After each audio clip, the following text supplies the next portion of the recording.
Welcome back to my real estate podcast with David Liberatore. I'm your host, and today we're diving into something that's been a huge topic in Florida real estate lately: structural integrity reserve studies, or SIRS. David, thanks for being here. This is a big deal for anyone looking to buy a condo in Florida right now, right? Yeah, absolutely. Thanks for having me. So SIRS is really one of those things that's become increasingly important, especially heading into 2026. A lot of buyers don't even know what they are when they first start shopping, and then they realize it's kind of a game changer in terms of what they're actually investing in. Okay, so let me back up for a second. For someone who's just getting into the market or maybe hasn't heard about SIRS at all, what exactly is a structural integrity reserve study? Great question. So basically, a SIRS is a detailed engineering report that evaluates the structural condition of a condo building.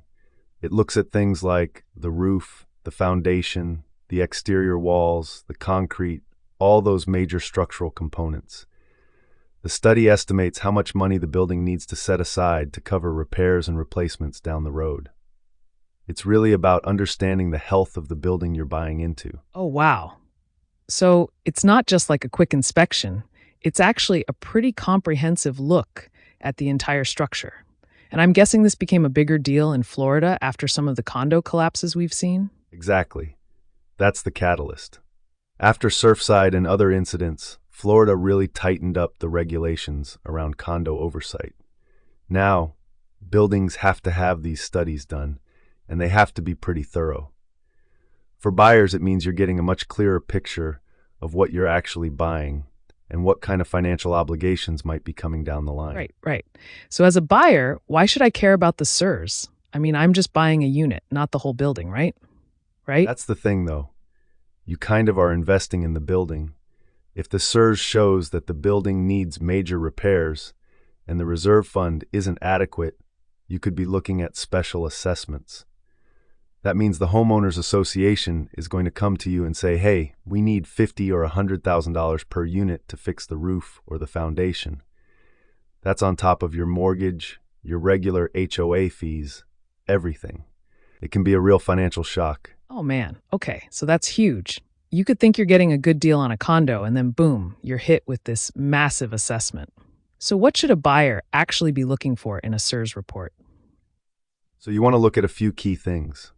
First, what's the condition rating of the major components? Are they in good shape or are they deteriorating? Second, what does the reserve study say the building needs to set aside, and is the building actually putting that money away? If there's a big gap between what's recommended and what's being saved, that's a red flag. And third, look at the timeline. Are major repairs needed soon, or are we talking 5 to 10 years out? So you're saying I should get my own inspector or engineer to review the SIRS, or is the one the building provides enough?